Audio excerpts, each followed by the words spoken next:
Watercolor painters. Have you tried painting with palette knife? Did you know that you could do that?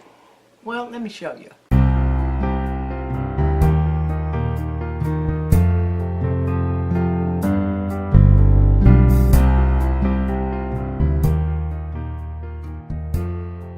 In watercolor, we might not be able to get the same textural effects with using palette knife, but we can get very unique effects, and we can do a lot more with the palette knife than we might realize. So let me show you a few things that I like to do. This particular palette knife is one that is put out by Blick. It's actually called a painting knife. It doesn't have a name that I know of other than painting knife, but it's a wonderful little knife for using with watercolor. Now, here's just an example.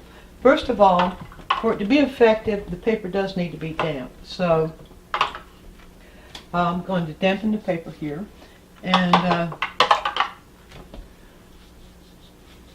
oops, we had some paint in that brush. Get that off. All right. Make just slightly tinted here so that you can see the dampness. That only purpose that serves is just for you to see the dampness. It doesn't mean that you have to have it tinted when you're doing this. Now, we keep an eye on this, and after it has, or in between the time when it begins to lose its gloss and after it's lost its gloss, we can do some magical things. But before we do those magical things, let's load the brush, or let me show you what we do with the palette knife to get it ready. The palette knives often will come with sort of a greasy surface. Now you can take a lemon wedge and just give it a good little rubbing with that lemon wedge, and that will get the grease off the surface of the palette knife. Then rinse that off.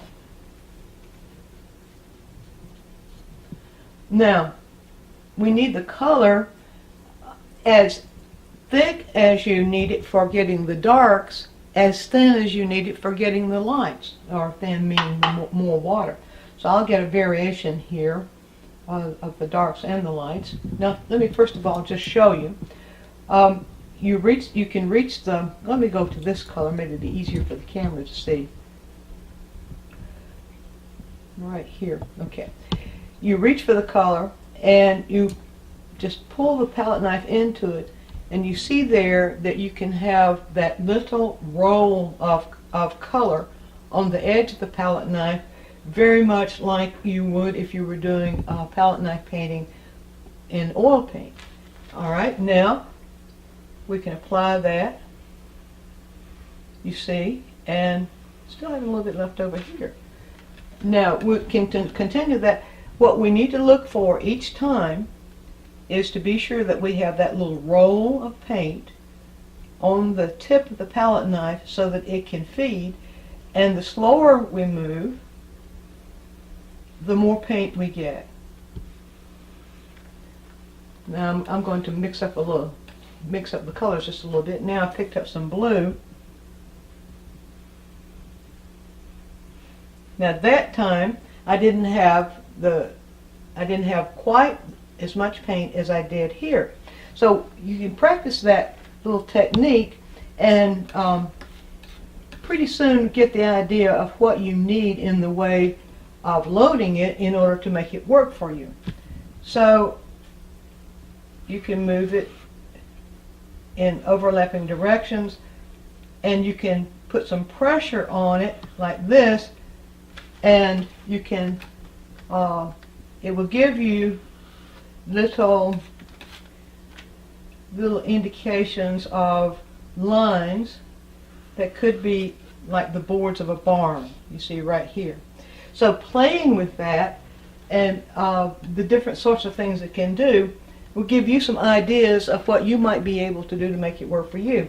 Another thing that you can do with the palette knife is, let me just come up here on the dry, and you see you can do the thin lines.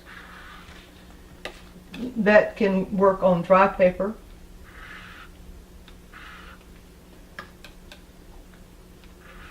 and it can also work on the wet.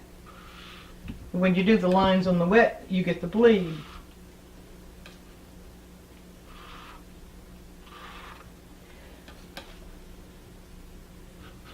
So it's only a matter of getting to practice how much paint it takes on the edge of the palette knife in order to make it work for you, and then just use your imagination as to how you might use the effects that this is going to give you in order to enhance your painting.